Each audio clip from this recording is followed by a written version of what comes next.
नमस्ते सर, बहुत बहुत धन्यवाद आपने इतना समय दिया बिजी स्केड्यूल में से आपके। Thank you so much. तो सबसे पहला सवाल मेरा ये, आज हम सराफा बाज़ार गए थे, आप हमें सराफा बाज़ार ले गए थे। वहाँ की रौनक, लोग बहुत चाहते हैं आपको, देखकर लग रहा था। ऐसा आपने क्या किया मध्य प्रदेश के लिए और अपनी कॉन्स्टिट्यूएंसी के लिए कि लोग आपको इतना पसंद करते हैं? देखिए, जनप्रतिनिधि चुनाव जीत जाते हैं। जी। जीतने के बाद वो अपने तरीके से काम करते हैं। मेरा काम करने का तरीका अलग है। मैं चुनाव जीतने के बाद अपने मतदाताओं का दिल जीतने की कोशिश करता हूँ। जी। तो विकास तो होता ही है, बाकी पर्सनल लाइफ में कहीं वो तकलीफ मत उनकी मदद करना, जी। ये मेरा शुरू से एक सिद्धांत रहा है कि अपना कार्यकर्ता है, अगर दुखी है तो उसके लिए खड़े होना। तो कभी कभी आदमी की यूएसपी बन जाती है कि बाकी समय कैलाश जी मिले या नहीं मिले, पर जब हम तकलीफ में होंगे तो जरूर अपनी मदद करेंगे। जी। जी, इतनी कैंपेनिंग हो रही है, गवर्नमेंट ने भी इतनी स्कीम्स निकाली है, डबल इंजन की सरकार है। कितना कॉन्फिडेंस है जीत का? बहुत ज़बरदस्त कॉन्फिडेंस है। लगभग हम 150 से ऊपर सीट जीत रहे हैं। तो भारतीय जनता पार्टी का अंडर करंट है मोदी जी के कारण और राज्य सरकार में शिवराज जी के नेतृत्व में जो योजनाएं गरीब कल्याण की, जी। लोगों को सीधे उसका लाभ मिला है। और गरीब कल्याण की योजना के कारण सारे लाभार्थी आज भारतीय जनता पार्टी के साथ हैं। और इसलिए भारतीय जनता पार्टी उसका बेनिफिट है बहुत। सीएम बनने के चांसेस कितने हैं आपके? नहीं, इस बारे में कभी हम सोचते नहीं जाता, क्योंकि लड़ने के बारे में नहीं सोचा था। जी। पार्टी में लड़ो तो लड़ रहे हैं, पर आगे क्या करना ये पार्टी निर्णय करेगी, इसलिए हम बहुत ज़्यादा सोचते नहीं। जी, जी, जी। और बीजेपी 3 महीने पहले 80 सीट से जीत रहे थे, लेकिन अब हवा बदल गई है। अब आप 3 महीने बाद कांग्रेस को एक कहते हैं टक्कर दे रहे हैं, बड़ी मजबूत टक्कर दे रहे हैं। ऐसा क्या बदला इन 3 महीनों में? एक्चुअल में जो कर्नाटक चुनाव के बाद कांग्रेस ने एक नैरेटिव चलाया जी। कि हमारी सरकार बन रही, हमारी सरकार बन रही, हमारी सरकार बन रही, और उसका शिकार मीडिया भी हो गया। वो मीडिया ने भी ऐसा कहा कि कांग्रेस सरकार आ सकती, कांग्रेस सरकार आ सकती। कांग्रेस सरकार आएगी कैसे?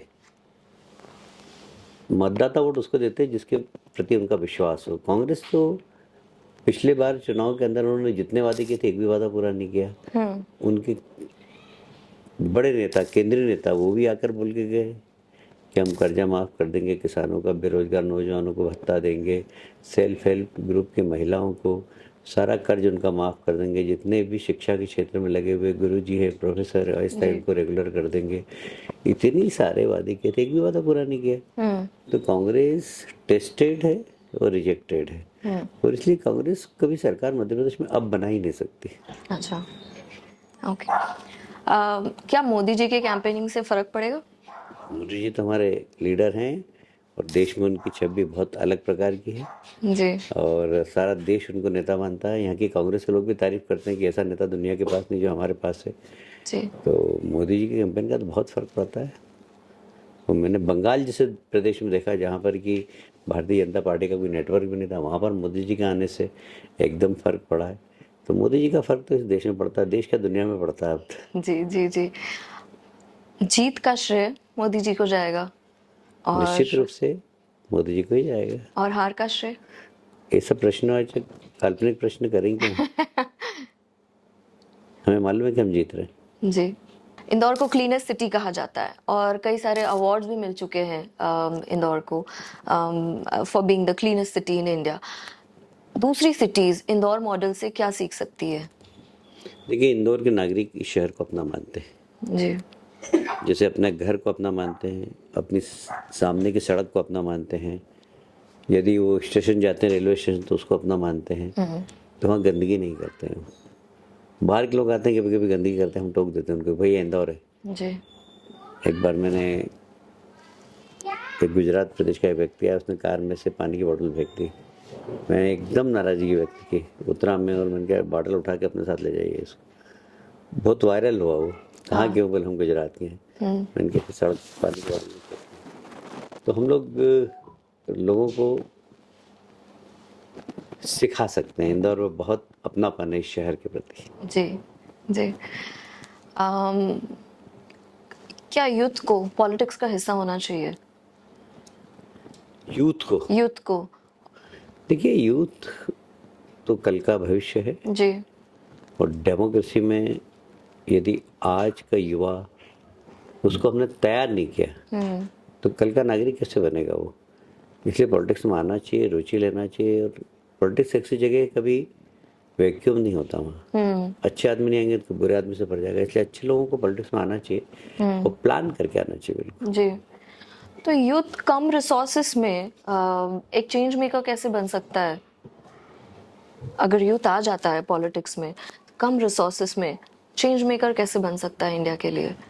देखिए, टैलेंट कभी भी छुप नहीं सकता।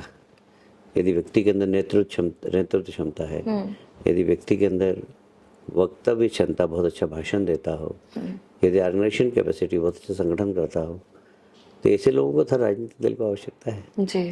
और इसलिए अपनी क्षमता बढ़ाकर उस क्षेत्र में काम करना, या जिस पार्टी में जाए तो उस क्षेत्र में मांगना। अब कई लोग इतने अच्छे संगठक रहते हैं, टिकट मांग लेते हैं। संगठन का काम करो। कुछ लोग बहुत अच्छे स्पीकर हैं, टीवी पे जाते हैं, उनको भी टिकट चाहिए। भाई आप रोज टीवी पे दिख रहे हो, इससे बड़ी और क्या बात हो सकती है? जी जी जी। क्या जरूरत है? सारा आदमी चुनाव लड़ा गया क्या? तो आजकल पॉलिटिकल सिस्टम बहुत बड़ा हो गया है, और उसमें जैसे डॉक्टर नहीं रहते हैं, skin specialist, eye specialist, nose specialist, ear specialist, ऐसे पॉलिटिक्स में भी ऐसे लोग होना चाहिए कि ये चुनाव लड़ सकता है, ये भाषण दे सकता है, ये मैनेजमेंट अच्छा कर सकता है। आजकल सब प्रोफेशनलिज्म आ गया है, और इसलिए हर व्यक्ति को अपनी हैसियत क्या है, मैं क्या कर सकता हूँ। मैं भाषण अच्छा दे सकता हूँ, इसका मतलब नहीं कि चुनाव जीत सकता हूँ। मैं कुशल संगठक हूँ, पर मैं भाषण नहीं दे सकता, इसका मतलब ये नहीं कि मैं चुनाव लड़ सकता। इसलिए अपन कहाँ पर राजनीति में फिट होते हैं, एक माइंडसेट बना के काम करेगा आदमी, तो उसको मौके भी बहुत मिलेंगे और कभी कंट्रोवर्सी नहीं होगी इसके नाम। जी जी जी। सर, एक आखिरी सवाल जाते जाते, जब कोई भी राजनीति में आता है 1 साल 2 साल तो लोगों के बड़े बड़े घर बन जाते हैं। लेकिन हमने देखा है आप मेयर थे, कैबिनेट मिनिस्टर थे फॉर इयर्स, आपका घर बहुत साधारण है। नहीं, आप अगर देखेंगे, मेरे को 40 साल से राजनीति में हूँ। आज भी यदि मेरी लोकप्रियता है इस शहर के अंदर, तो इसीलिए है कि मैं बहुत पारदर्शिता से काम करता हूँ, और लोगों को पसंद है ये, तो लोग मुझे प्यार भी करते हैं। जी। और जीवन के अंदर जो पारदर्शिता से काम करता है, कोई पीछे पलट के नहीं देखता है। लोग भले कितने भी आरोप लगाए, बोले यार कैलाश जी ऐसा कर ही नहीं सकते। ये जनता के अंदर आपने विश्वास बैठा लिया, तो मैंने वही कहा कि चुनाव तो आप जीत सकते हैं, दिल जीतना चाहिए। दिल जीतना जरूरी है। तो हम दिल जीतने की कोशिश करते हैं, इसलिए विपक्ष कितने भी आरोप लगाए, लोग कहते हैं यार अपने कैलाश जी ऐसा नहीं कर सकते, साला बकवास कर रहे हैं। हाँ। और आज हमने ये देखा, दिल जीत लिया आपने सबका। अच्छा है, इतने साल हो गए काम करते करते, तो लोग बड़ा प्यार करते हैं। Thank you so much Kailash ji, thank you again.